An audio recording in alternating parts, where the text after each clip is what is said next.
Big Boss Malayalam season 7 grand finale top 5 നിന്നും 4th റണ്ണറപ്പായി Akbar എത്തിയിരിക്കുകയാണ്. അതെ, ഒഫീഷ്യലി ടോപ്പ് 5 നിന്നും 5ാമതായി അക്ബർ എവിക്റ്റ് ആയിരിക്കുകയാണ്. കൺഗ്രാറ്റുലേഷൻസ് അക്ബർ.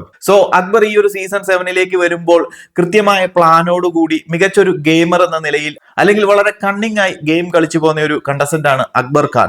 എന്നാൽ തുടക്കം തന്നെ ഒരു ഗ്രൂപ്പിസം കൂടി മറ്റുള്ള കണ്ടസ്റ്റന്റ്സിന്റെ കുത്തിത്തിരിപ്പും കുന്നായ്മയൊക്കെ ആയി ഒരു വില്ലൻ ഇമേജ് ക്രിയേറ്റ് ചെയ്തത് കൊണ്ട് തന്നെ പ്രേക്ഷകരുടെ ഇഷ്ടം സമ്പാദിക്കാൻ അക്ബറിനെ സംബന്ധിച്ച് സാധിച്ചില്ല. എന്നാൽ പോലും ബിഗ് ബോസിന്റെ സൈഡിൽ നിന്ന് നല്ല രീതിയിലുള്ള ഒരു ഫേവറിസം ഉണ്ടായിരുന്നത് കൊണ്ടും നല്ല രീതിയിലുള്ള സപ്പോർട്ട് ഉണ്ടായിരുന്നത് കൊണ്ടും ഈ ഒരു ടോപ്പ് 5 എങ്ങനെയൊക്കെയോ അക്ബറിന് കയറിപ്പറ്റാൻ സാധിച്ചു.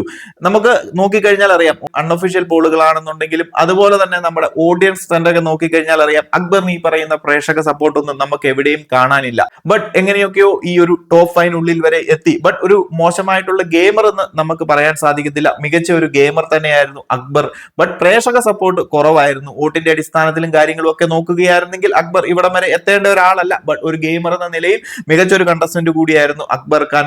നമ്മൾ ഈ പറയുന്ന ടോപ്പ് 5 അർഹിച്ച ഒരു കണ്ടസ്റ്റന്റ് ആയിരുന്നു. എന്നാൽ എത്തിയത് ഈ പറയുന്ന ബിഗ് ബോസിന്റെ സൈഡിൽ നിന്നുള്ള ഫേവറിസവും അതുപോലെ തന്നെ ബിഗ് ബോസ് പുഷ് ചെയ്ത് ഈ ഒരു ടോപ്പ് 5 കയറ്റിയിട്ടതായിട്ടാണ് നമുക്ക് എവിഡന്റ് ആയിട്ട് മനസ്സിലാക്കാൻ സാധിക്കുന്നത്. എനിവേസ് ഈ ഒരു Bigg Boss Malayalam season 7 4th runner up ആയിരിക്കുകയാണ് അക്ബർ ഖാൻ. അപ്പോൾ കൂടുതൽ ഗ്രാൻഡ് ഫിനാലെ അപ്ഡേറ്റുകളുമായി മറ്റൊരു വീഡിയോയിൽ കാണാം.